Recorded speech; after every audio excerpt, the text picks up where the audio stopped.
Let's try out Rupes Uno Advanced Polish. A full review will be coming later this week, but first things first, we have to do the Canadian test. We're going to be applying this product in the least favorable conditions possible. Outside it is -1 degrees.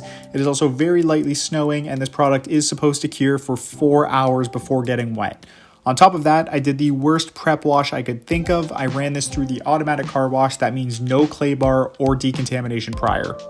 Full disclosure, I wouldn't recommend doing this on any vehicle, but this is my own beautiful Elantra, and I'm curious if this product can hold up in these conditions. As you saw in the beginning, my paint is stained from who knows what, swirled, scratched, oxidized, dull. If this polish does anything in these circumstances, I'm going to be pretty impressed. I'm doing a quick one-step polish. I'm not trying to work out many swirls, just trying to lay the product on the paint, and I want to get a feel for how this product applies, wipes off, and the gloss and hydrophobicity it leaves behind in these conditions. My initial thoughts is that it feels like it spreads very similarly to Uno Protect, which is the 3-month protective polish compared to this 12-month polish.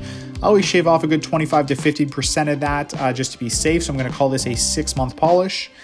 Now, the upside of applying, I feel like this wipes off very smoothly. I was letting it sit for about 30 seconds before wiping off, and I never really had any grabbiness or streaking.